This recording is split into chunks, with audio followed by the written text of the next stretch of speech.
Колеги, ми продовжуємо робочий день. До слова запрошується речник. Continue our working day. The ATO speaker on Colonel Oleksandr Motuzyanyk. Good afternoon, dear colleagues. So now about the events in the zone of anti-terrorist operation over the last day.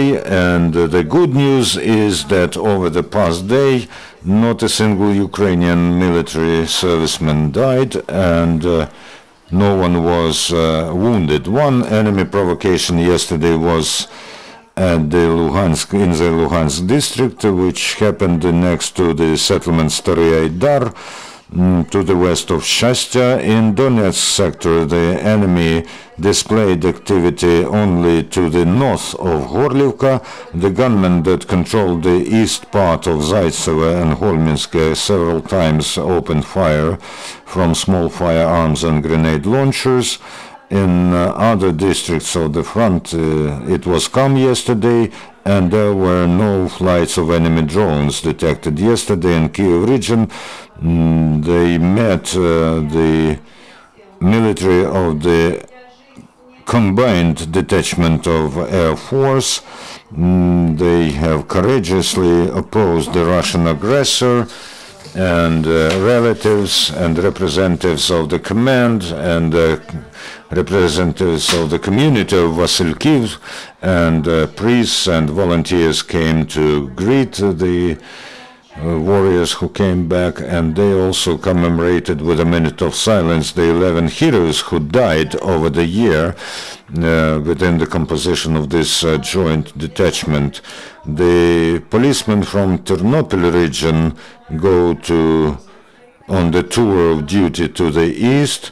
They will replace their colleagues and they will over 2 months provide for the law and order there. They were seen off by their relatives, colleagues and friends, and local volunteers have given the law enforcers the equipment and the instruments that they need. The delivery of humanitarian help continues to the occupied territory through the control point Bugas between Mariupol and Donetsk. 16 cars with foodstuff were taken to the residents of occupied territories provided by the Red Cross. The Ukrainian engineers are working to provide the second life to the tanks that were damaged in the anti-terrorist operation zone, and a repair and restoration regiment works in the city of Zolochiv in Lviv region. After the beginning of the Russian aggression, they went to the east.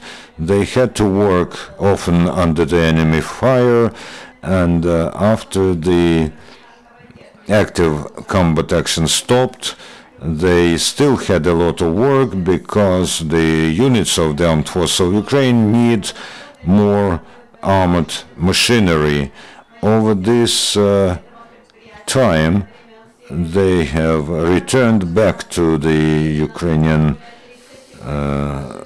armed forces over 30 combat vehicles. Channel 5, could you please give information on movements of militants? What is the situation there with that? We do have some information which should not be disclosed. We are attentively monitoring the situation. Our reconnaissance, intelligence, our informants work there. We register movement of the personnel and equipment. It's early to make any conclusions. We do follow the actions of the militants, and anytime we are ready to any development of the situation. Thank you, Colonel. Any other questions?